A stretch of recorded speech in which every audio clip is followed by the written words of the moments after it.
For me, it was either get out of my own way or not be on this planet anymore. The reason why 1 in 3 small businesses fail within 3 years is because they are not willing to do the hard work. And most importantly, I would say they're probably not willing to work on themselves first.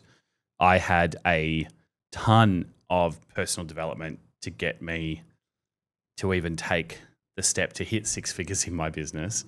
And look, I mean, not that I think I'm special, but I think that I was in a very, very low part of my life that meant that I had no choice. For me, it was either get out of my own way or not be on this planet anymore. And while it was the hardest part of my life, it's probably the part of my life that I'm most grateful for, because if I didn't hit rock bottom, I would still be in a 9 to 5. I would still be just coasting and going, hey, this is okay. Where's the next best thing? I'd still be dreaming from the couch and not taking action and not doing what I love every single day. So I think that when it comes to failure and when it comes to that stat, people aren't willing to change. People aren't willing to step into fear. They're not willing to take a risk. They're not willing to try something new. They're not willing to believe that failure is just pointing them in a different direction. And they're not willing to understand that business is fucking up. I teach this when I run workshops. Your vision for the way you want your life to look, the way you want your business to look, needs to be bigger than any problem that you're ever going to face. And I think that's why I'm very grateful for where I ended up 7 years ago, because I was between a rock and a hard place. Starting my own business, becoming a coach, mentoring others to succeed, mentoring others to get out of where I was the only option. I wasn't going to go back to what I was doing because it's totally self-inflicted, but that was what put me in that position. There was no plan B. There wasn't something to fall back on. It was this is going to succeed and nothing else is going to stop me from making that happen. And don't get me wrong, there were moments, I would tell myself that, and then I'd go and watch 3 hours of sci-fi on Netflix. Like, this is a big thing with entrepreneurs, with any human being that wants to achieve something, is there is a huge difference between thinking about it and taking action on it, and then maintaining that action. It's not thinking about it and then putting a post up online and then going, oh, hey, that didn't work, so I'm going to give up on myself. Like, you need to be willing to fail, and you need to be willing to fail a lot. And if you're not willing to do that, you shouldn't be in business. And I think it's a really interesting concept that I find a lot of people look at. Like, you talk to a lot of people that want to turn their hobby into a business.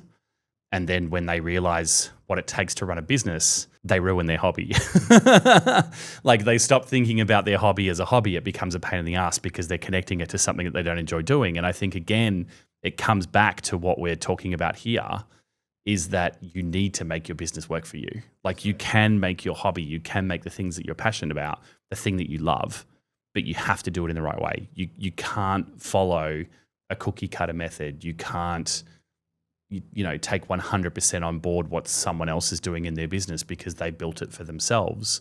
And no matter how much they love it, they're not you.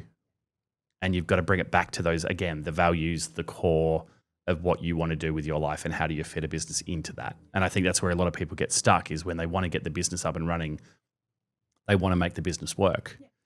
So they're 100% focused on how it's going to work for their clients, and they don't think about themselves.